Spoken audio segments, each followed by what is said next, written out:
건물의 가치를 따질 때 보통은 그 집이 무엇으로 지어졌느냐에 따라서 가격과 가치가 달라집니다. 값비싼 대리석으로 지었느냐, 아니면 콘크리트로 지었느냐, 아니면 철강으로 지었느냐, 아니면 나무로 지었느냐에 따라서 그 값이 달라지고 가치가 달라집니다. 그런데 사실은 제일 중요한 것은 무엇으로 지어졌느냐가 아니라 그 집에 누가 사느냐에 따라서 그 집의 가치가 달라집니다.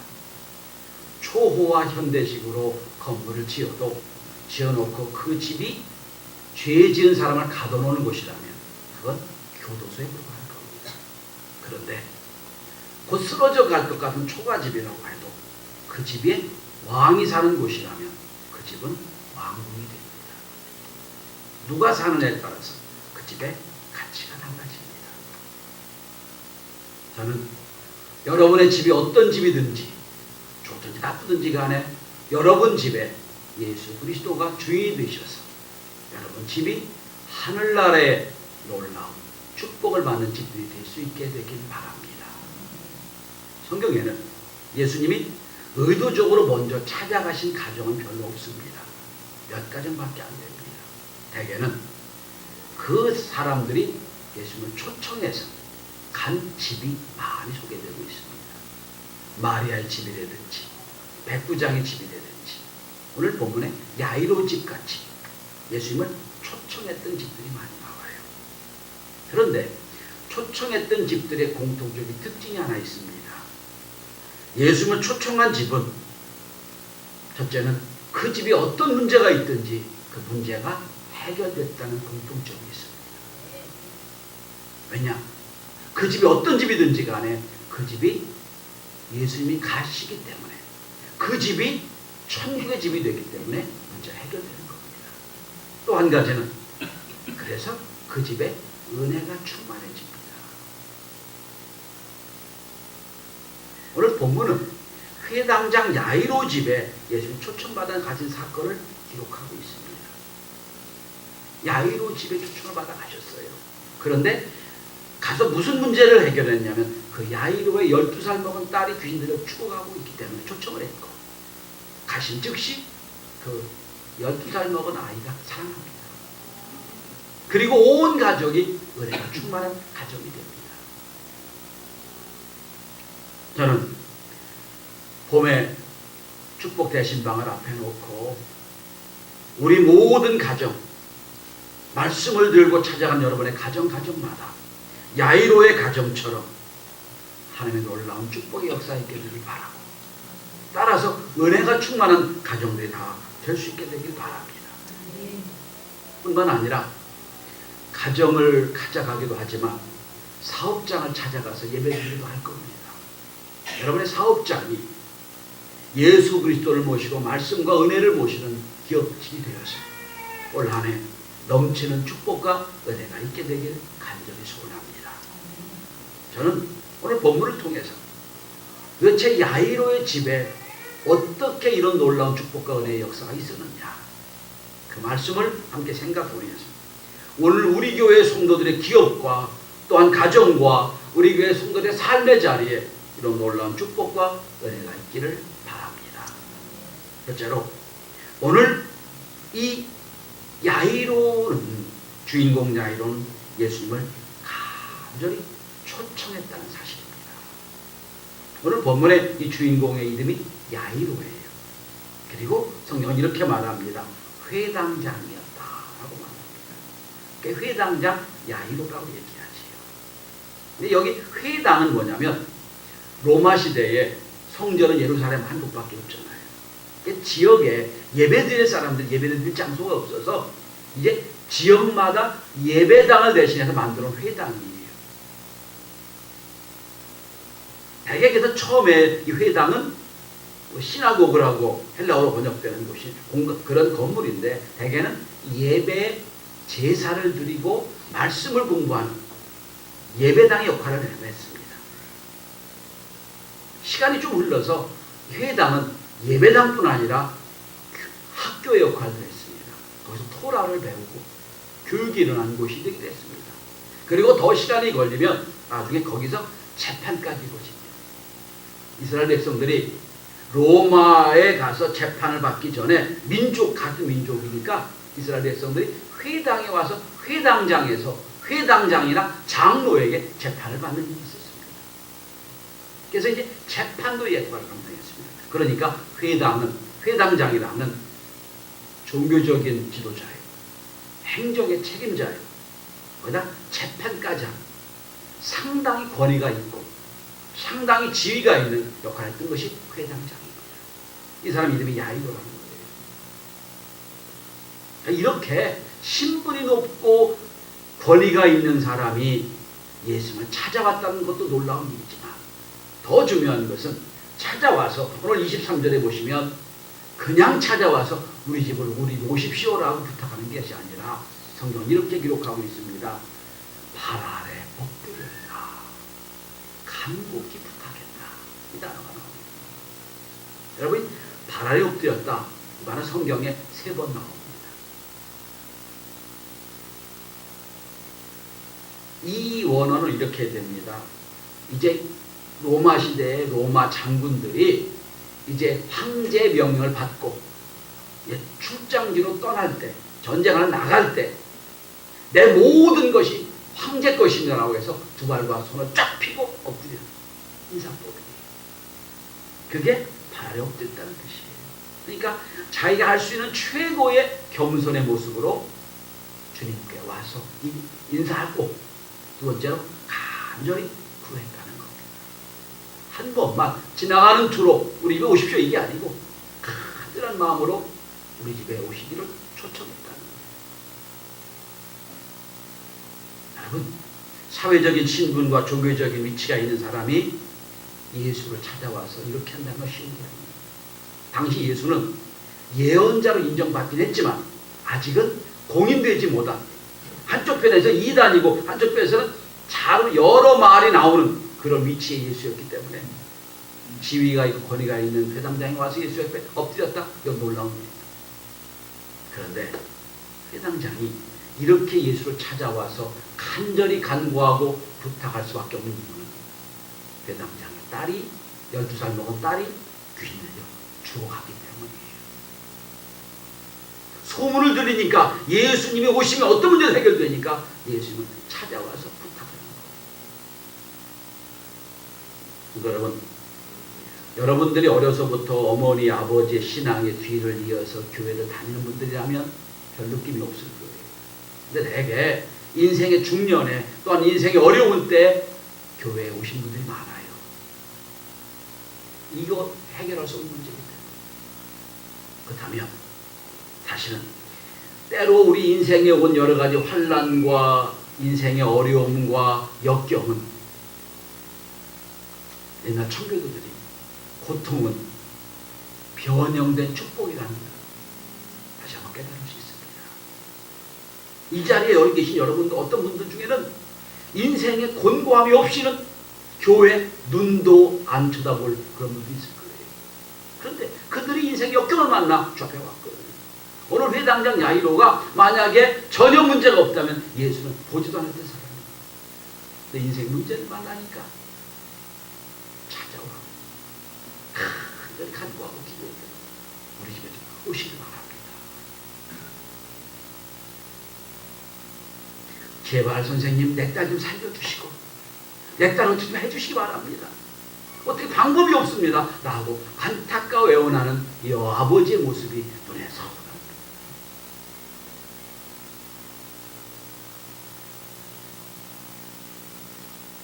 여러분, 여러분의 가정에 속회로 우리 집에서 말씀을 전하겠습니다. 그러면 오늘 이런 마음으로 초청해 가진 못하더라도 우리 집에 언제든지 오셔서 말씀 전하는 기회를 삼아주시기 바랍니다. 이렇게 영접할 수 있는 애가 있길 바랍니다. 제가 사역자들에게, 숙장님에게, 전사님에게 신방을 잡아십시오. 그런데 조건이 하나 있습니다. 별로 원하지 않으면 가지 마십시오. 말씀은 권위가 있어야 됩니다. 그랬어요.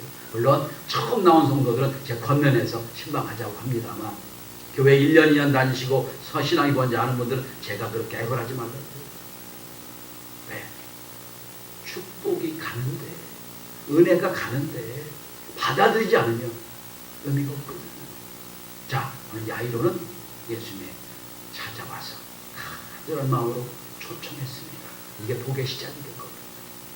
두 번째로, 자, 이제 예수님의 그 야이로의 간절한 마음이 움직였어요. 그래서 이제 움직이기 시작합니다. 사람들을 제자를 데리고 야이로의 집에 가고 있는 중입니다. 두 번째, 오늘 야이로는 복을 받은 두 번째 이유는 야이로에게 주어진 어려운 환경을 극복했다는 겁니다.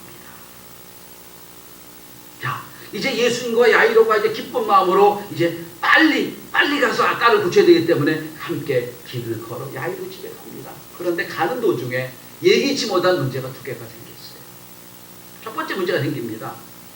가는 중에 12년을 부인병으로 고생하는 여인이 주님을 찾아온 거예요. 왜 찾아왔습니까? 예수님의 옷자락만 내가 손에 잡아도 나았다는 믿음을 가지고 예수님을 찾아온 거예요. 어디서 왔는 성경 기록하여 있지 않아요. 근데 상당히 어렵게 온 것 같아요. 야이로의 집에 죽어가는 딸을 예수님을 고치러 간다니까 사람들이 모이기 시작합니다. 많은 무리가 모여서 예수님을 쫓아가는데 12년을 혈을 죽어졌으니까 부인병을 났으니까 힘도 없는 여자가 무리를 해치고 찾아와서 예수님 옷자락에 손을 댑니다. 예수님 물으십니다. 누가 내 손을 대었느냐? 예, 제가 손을 대었습니다. 그 즉시 병에서 나았습니다. 그런데 12년을 혈루증을 받는 여인에게는 가장 큰 축복의 기회예요. 그런데 야이로 입장에 볼 때는 한시가 급한 거예요. 죽어가는 내 딸이 빨리 죽어갈 텐데 빨리 가서 고쳐야 되는데 저 여자 때문에 시간이 지체되는 거죠. 얼마나 마음이 조급했겠어요. 첫 번째 문제가 생긴 거예요. 예수를 모시고 가는 길에 그 행로에 문제가 생겨서 지체되고 있는 거예요. 두 번째, 지체돼가지고 빨리 이제 병을 고치고 빨리 가보자 하는데 소문이 집에 야이로 집에서 사람이 헐레부터 뛰어와서 보고합니다. 선생님, 딸이 죽었습니다. 상황 끝. 그게 예수님 모시고 할 필요가 없어요. 이제 끝났어요. 하는 거예요.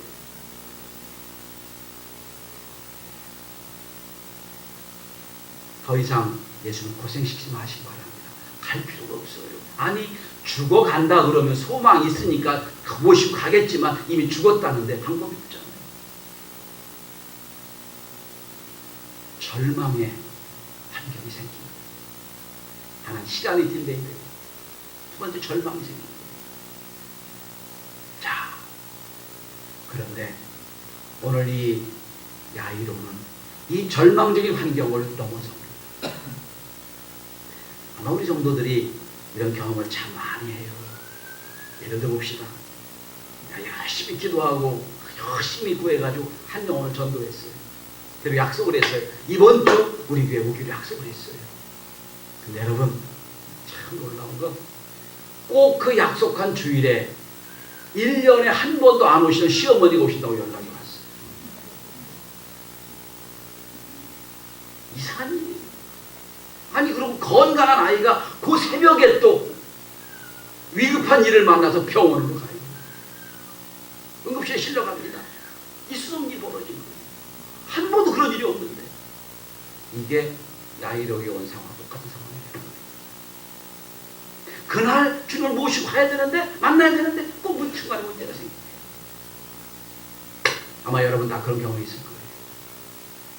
그래서 막 전도한 분은 저한테 확 목사님 오기로 했는데 선님이 알아요.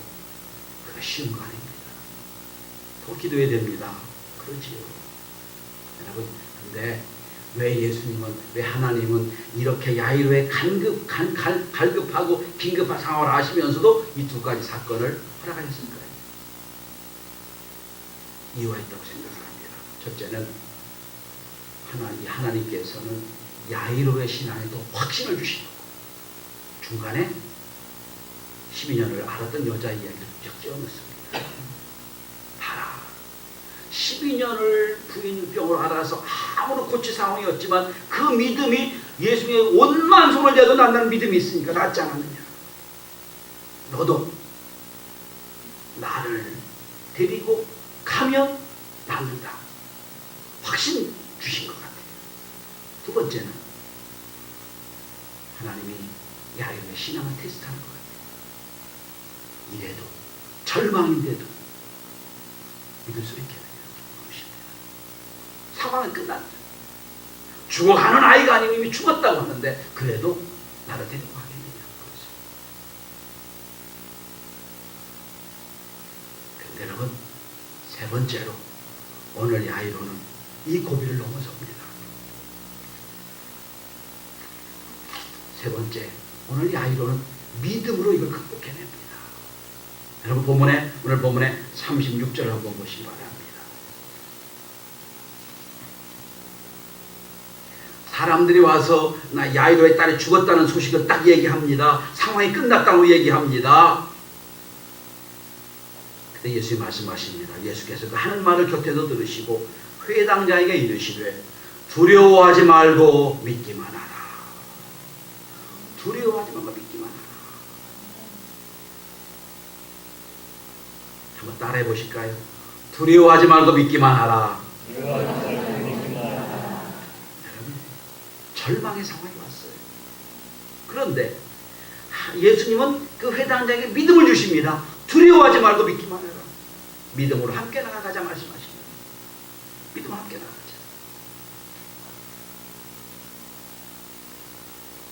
절망의 산복판.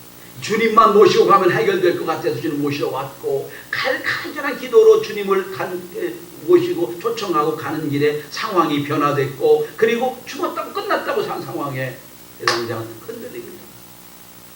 옆에서 주님 말씀하십니다. 두려워하지 말고 믿기만 해요. 여러분 2019년 올해 여러분의 인생 속에 때로는 환난과 어려움이 많이 있을지 몰라요. 흔들립니다. 하나님이 살아계신 거 의심할 때도 있고요. 내 상황이 왜 이렇게 아픈지 의심할 때도 있을 거예요. 그때 주신 주님의 말씀을 믿으시기 바랍니다. 두려워하지 말고 믿기만 해요. 무슨 믿음일까요? 주님과 동행하며 주님을 모시면 진리의 삶을 살면 해결된다는 함께한다는 믿음이에요. 이 믿음이 있기를 원합니다.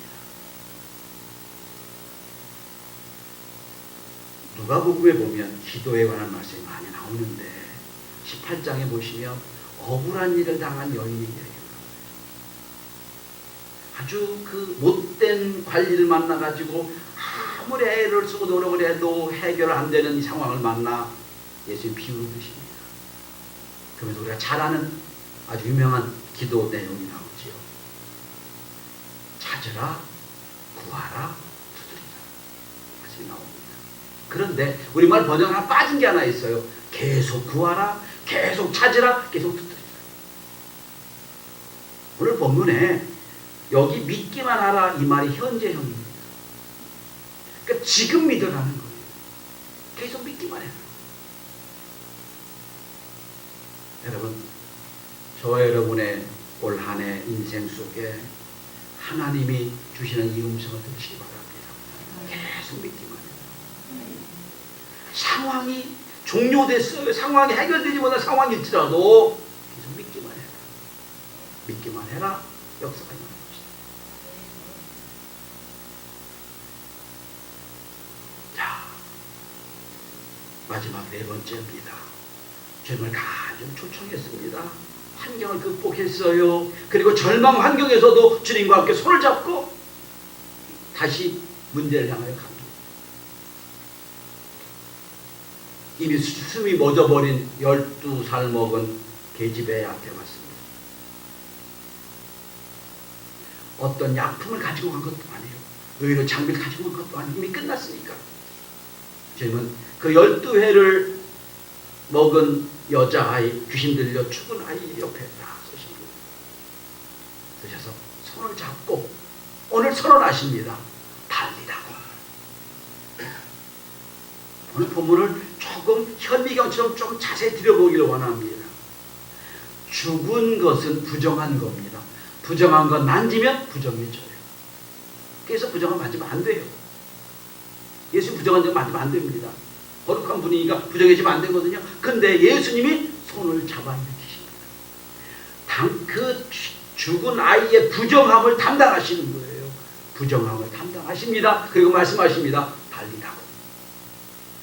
이게 신앙이요, 이게 진리요, 이게 복이에요. 예수님이 누구세요?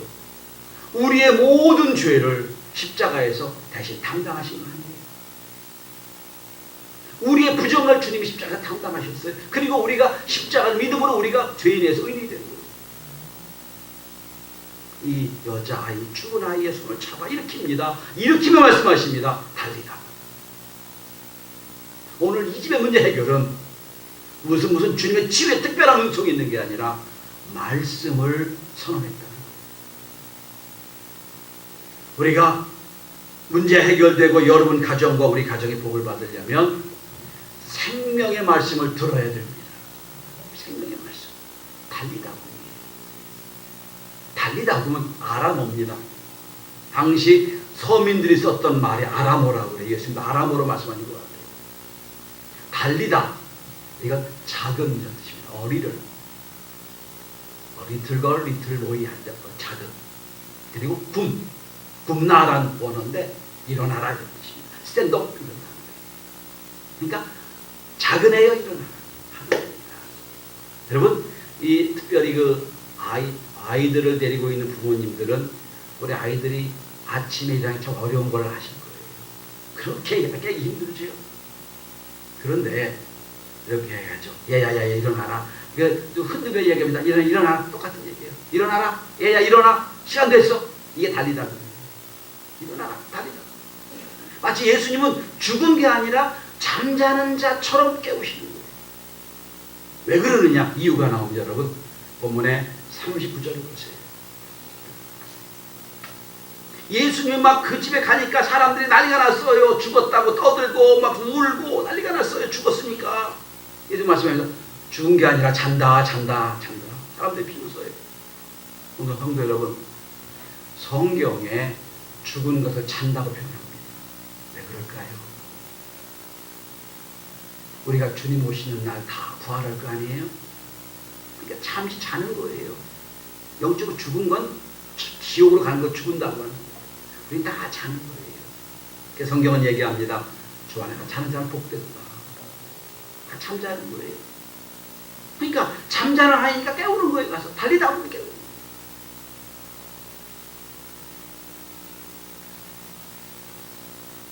사랑하는 자야 일어나라. 깨어 일어나라. 어떻게 됩니까? 잡아 일으키니까 내가 일어납니다. 여러분, 신방은 하나님의 역사는 죽었던 영혼이, 잠자는 영혼이 손을 잡아 일으키는 시간, 그리고 말씀을 전하는 시간입니다. 달리라고 일어나라.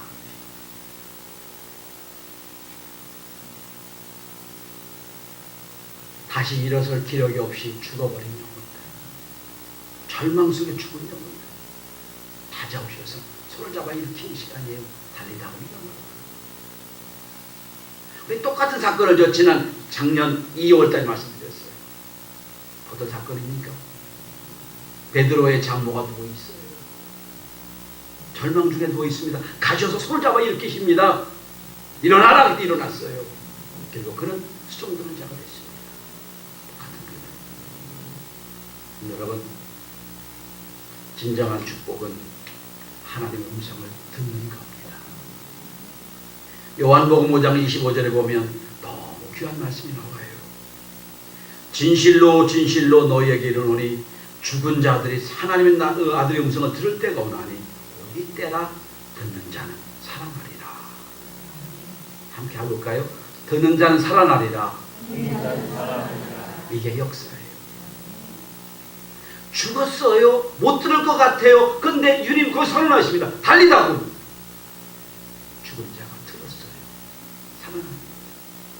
여러분, 그래서 말씀을 들으면서 나는 겁니다. 자꾸 말씀을 들어야 돼요. 그럼 우리 영혼이 죽었다가도 깨어나는 거예요. 신방은 죽음과도 같은 절망의 상황에 달리라고 말씀으로 선언하는 자입니다. 그 자리에 하나님의 역사가 있는 거예요. 이게 신방의 목적입니다. 결론을 냈습니다. 여러분, 간절한 마음으로 집에 초청을 합니다. 믿음을 가지고 함께 가는 그 길에 환경이 문제가 생겼습니다. 환경을 넘어서서 절망을 딛고 믿음을 가지고 주님과 함께 문제를 해결하고 달리다금하며 말씀의 선언을 듣는 시간, 또 문제 해결되고 그 가정의 은혜가 충만한 시간,